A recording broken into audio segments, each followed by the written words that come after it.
Yeah, it's certainly going to be, I think, a lot of big questions for the FBI as an institution when you look at the role they played in the Russia collusion hoax, given your reporting about the origins of the Christopher Steele dossier, about all of those things. Yeah. The same FBI now apparently missing a lot of these big cues about what was going to happen at the Capitol.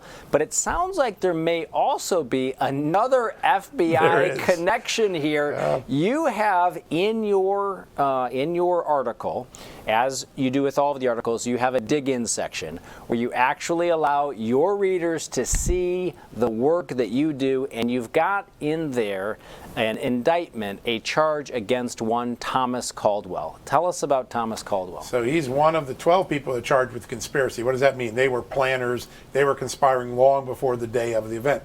He's a Virginia man, Northern Virginia.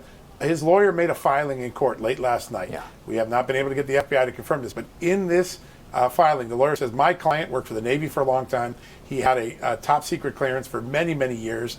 And from 2009 to 2010, he worked for the FBI at the level of section chief. That's very senior. That's like the equivalent of a special agent in charge of an office and headquarters. Very senior job.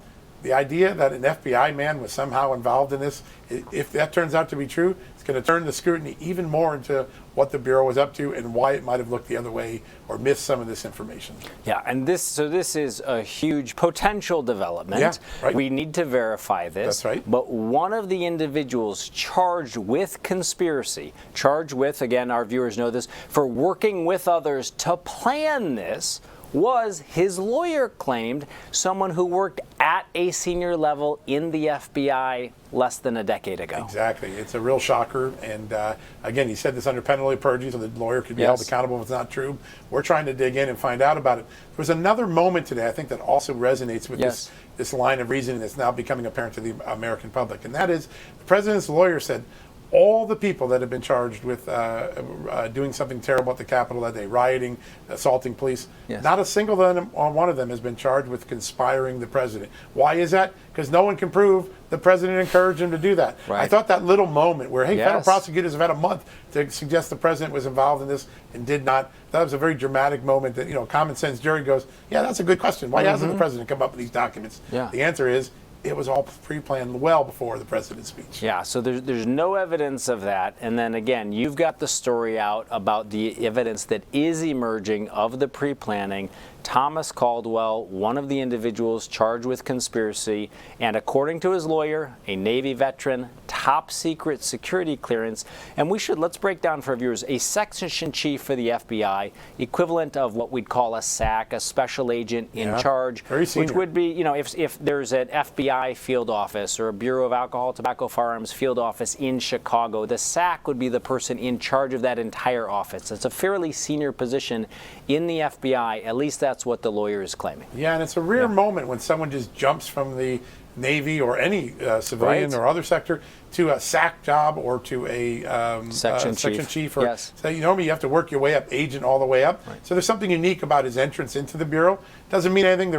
He was a disabled veteran, so he may have gotten some preferential hiring. But whatever the case is, it's a very rare moment for someone to come in and then a few years later be identified as one of the perpetrators. And the FBI not tell the court about it when they indict the person. Yeah, and John, just in the last kind of minute or so that we have left, another big story you've got out, it's one of our trending stories at justthenews.com, about the Biden administration's agenda kind of crashing into reality. What are the big nuggets Let's remind people what Joe Biden ran on. He was blue-collar Joe. I'm going to be for the middle class. I'm going to get you jobs. I'm going to fix the economy. I'm going to get a quick bipartisan coronavirus. Yes. Well, none of that's happened. What are we learning about? Well, right now, the AFL-CIO, who represents the largest block of union workers in America, they're angry at Biden because he canceled the Trans-Canada Keystone Pipeline and it cost 11,000 union jobs.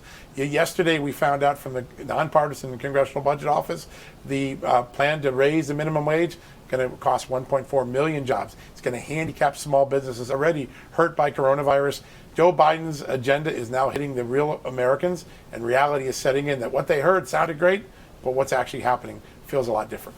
Yeah, and he's running into a lot of these roadblocks. And we should remind our viewers, AFL-CIO, one of the largest, conglomerations of unions in the country. in the country. Spent millions trying to get him elected. They spent millions to get him elected. The pipe fitters union endorsed Joe Biden, and then what happens? Kills the Keystone Pipeline. Even his own Secretary of the Treasury, Janet Yellen, is saying that his COVID plans may increase inflation. Yeah, well, all of those stories and others are available at justthenews.com. So I encourage you to get out there, read them during the show, and send them to your friends as well. We're going to be right back with more from Ben Bergquam, who's been on the ground finding out what's happening about the impeachment on the front lines. We'll be back in a second.